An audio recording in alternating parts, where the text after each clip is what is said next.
Maharashtra assembly election में तमाम की तमाम पार्टियां अपनी किस्मत आजमाने के लिए मैदान में उम्मीदवारों को उतार चुकी हैं।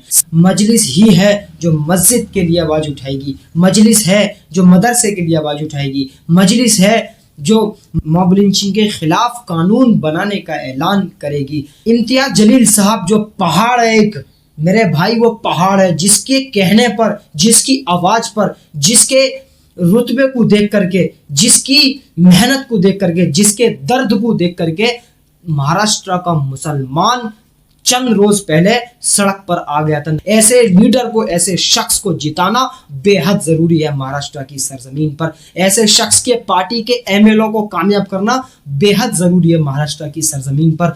बात करते हैं महाराष्ट्र में क्या चल रहा है।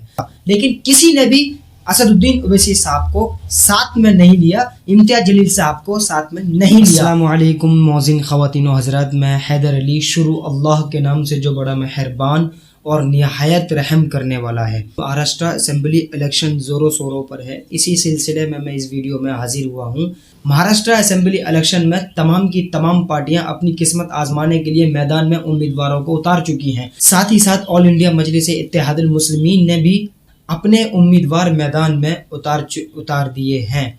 ऑल इंडिया मजलिस इत्तेहादुल मुस्लिमीन के सदर बैरिस्टर असदुद्दीन ओवैसी साहब ने 14 उम्मीदवारों का ऐलान किया है।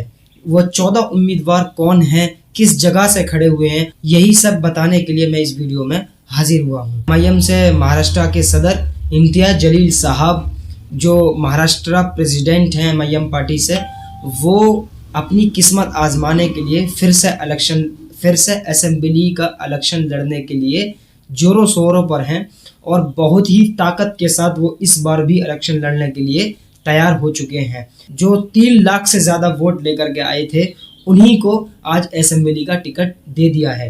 तो इंशाअल्लाह इम्तियाज जलील साहब की जीत पक्की है। दूसरे नंबर पर नासिर सिद्दीकी हैं औरंगाबाद सेंट्रल से।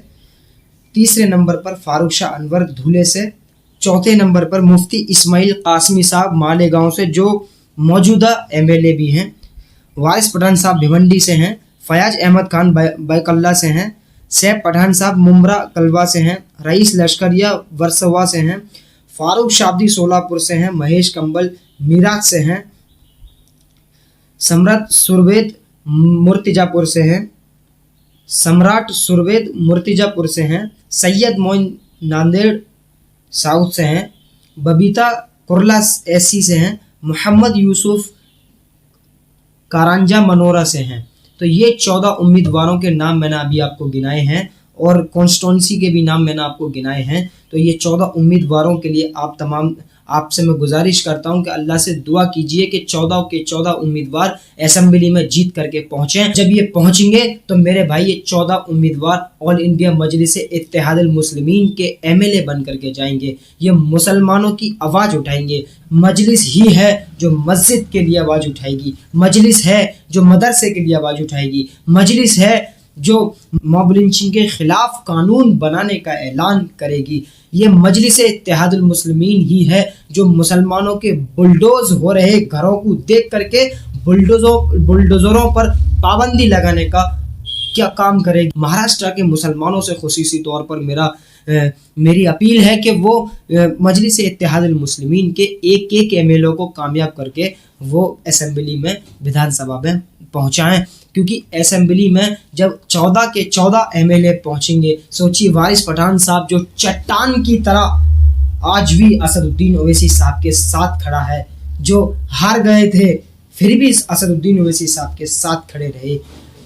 इम्तियाज जलील साहब जो पहाड़ है, एक मेरे भाई वो पहाड़ है, जिसके कहने पर, जिसकी आवाज पर, जिसके रुतबे को देख करके, जिसकी मेहनत को देख करके, जिसके दर्द को देख करके महाराष्ट्र का मुसलमान चंद रोज पहले सड़क पर आ गया था। नबी सल्लल्लाहु अलैहि वसल्लम की शान में गुस्ताखी करने वाले शख्स के खिलाफ सड़कों पर आकर के आंदोलन किया था। ये इम्तियाज जलील साहब की नुमाइंदगी में हुआ था मेरे भाई। ऐसे लीडर को, ऐसे शख्स को जिताना बेहद जरूरी है महाराष्ट्र की सरजमीन पर। ऐसे शख्स के पार्टी के एमएलओ को कामयाब करना बेहद जरूरी है महाराष्ट्र की सरजमीन पर। तो मेरी आपसे गुजारिश है कि आप इस वीडियो को इतना ज्यादा शेयर कर दीजिए कि महाराष्ट्र के घर घर में, महाराष्ट्र के मुसलमानों तक ये वीडियो पहुंच जानी चाहिए। क्योंकि बात करते हैं महाराष्ट्र में क्या चल रहा है। महाराष्ट्र में मेरे भाई, महाराष्ट्र सदर इम्तियाज जलील साहब ने तमाम पार्टियों को, बीजेपी को छोड़ करके,